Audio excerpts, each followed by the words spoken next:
Olá, meu nome é Cristiane Del Corso, eu sou professora de Fisiologia Cardiovascular do PCI do Sistema Cardiovascular e Respiratório. Hoje nós vamos falar um pouco sobre as propriedades contráteis dos músculos estriados e também sobre o acoplamento, excitação, contração no coração. O objetivo dessa aula é entender como as células musculares conseguem transformar um fenômeno elétrico, ou seja, um potencial de ação, em um fenômeno mecânico, ou seja, a contração. Nós temos aqui nesse slide ilustrado 3 tipos celulares que vocês já conhecem. O músculo liso, tem aqui um potencial de ação típico e característico desse músculo. Temos aqui então o músculo esquelético, nós já vimos esse potencial de ação do músculo esquelético, inclusive o comparamos com as células ventriculares cardíacas, que estão aqui representadas nesse desenho. Como vocês devem lembrar do ensino médio, a unidade funcional do músculo é composta pelo sarcômero. Nós temos aqui então uma figura representativa do sarcômero e algumas proteínas que o compõem. Entre elas eu destaquei algumas mais interessantes. No ensino médio, certamente vocês se lembram que o sarcômero é composto pelo filamento grosso, no caso é o filamento de miosina, e o filamento fino, que é o filamento de actina. Nesse momento, vamos destacar algumas outras proteínas que são importantes também para a gente entender o funcionamento da célula cardíaca.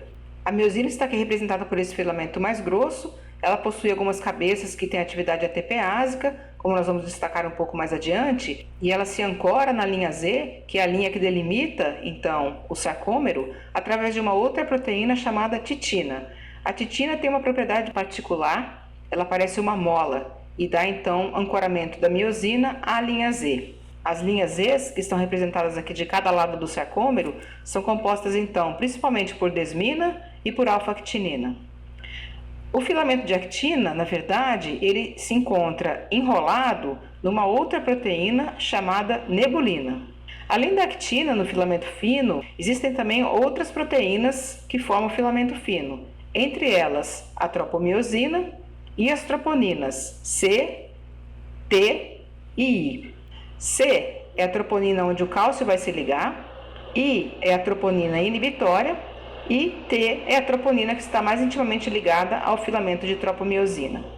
O sarcômero tem, via de regra, um tamanho padrão, entre mais ou menos 2 e 2,25 micrômetros, conforme está representado aqui também nesse esquema. Uma das perguntas, então, mais interessantes dessa aula é: como é que o ciclo da contração muscular ocorre? Bem, eu vou representar esse ciclo de contração muscular através de uma série de slides.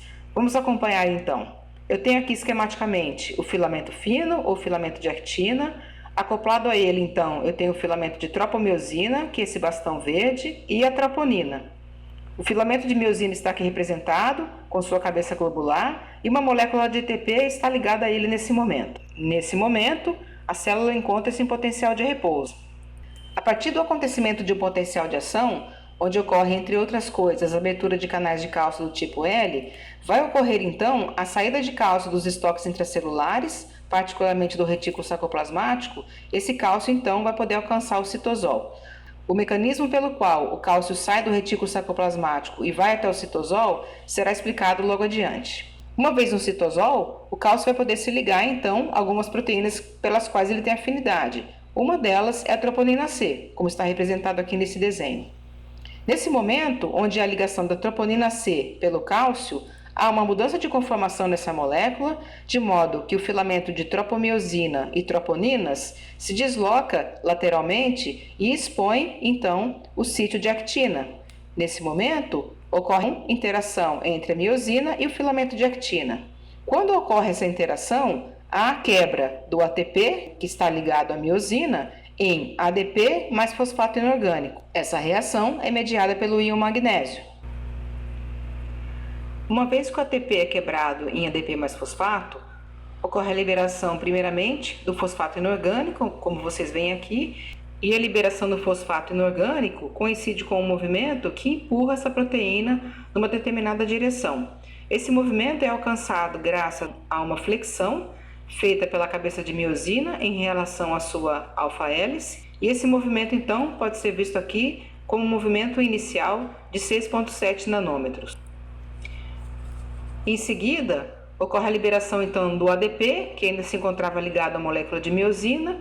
Uma segunda flexão é feita, nesse momento com menor inclinação, com menor ângulo, e um deslocamento de 1,3 nanômetros então pode ser adicionado à movimentação total dessa proteína. Bem, se nesse momento não houver entrada de um outro ATP nesse sítio de ligação da miosina, a miosina permanecerá ligada, então, ao sítio ativo da actina.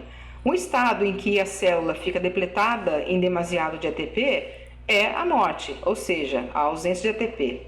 Esse estado, onde a cabeça de miosina fica permanentemente acoplada à actina por uma questão de alta afinidade entre essas duas proteínas, é chamado de rigor mortis. É por isso que quando o indivíduo morre, a gente percebe um aspecto endurecido no cadáver. No entanto, quando o novo ATP é ligado então ao sítio de ligação na miosina, a afinidade entre miosina e actina fica menor, ocorre liberação da cabeça de miosina do sítio de ligação da actina e novamente então a gente pode observar a quebra do ATP em ADP mais fosfato, o movimento de catraca, etc. Tudo isso pode acontecer enquanto houver um cálcio ligado então à troponina C, que é o que mantém o filamento de tropomiosina e das troponinas longe do sítio de ligação da miosina na actina. Com o final do potencial de ação e a liberação do cálcio do seu sítio de ligação à troponina C, o cálcio volta então para o retículo sarcoplasmático ou é expulso da célula por outras maneiras, que veremos mais adiante. E nesse momento então, a tropomiosina, bem como as troponinas C, I e T, voltam então ao seu sítio inicial, de modo que nessa posição a troponina I fica sobrepondo ou fica encobrindo o sítio de ligação da miosina à actina. Esse vídeo mostra de maneira bastante educativa as reações que nós descrevemos até o momento. Vamos identificar as moléculas primeiramente. Então aqui encontra-se a cabeça de miosina, presa a sua alfa-L. Temos em verde então uma molécula de ATP que está sendo quebrada em ADP, mais fosfato inorgânico, que é liberado nesse momento, mediante a presença do íon magnésio, que é esse triângulozinho que vem voando por aqui. Vemos aqui então as proteínas contráteis, as bolinhas laranjas são os filamentos de actina, o filamento de tropomiosina é esse fio em azul, mais escuro, as troponinas T ligada à tropomiosina, C, aonde se liga o cálcio, que é essa bolinha amarela, e I, que é essa troponina aqui, que justamente está inicialmente inibindo o sítio de ligação da miosina à actina, fazem parte então desse aparato contrátil que compõe os nossos músculos.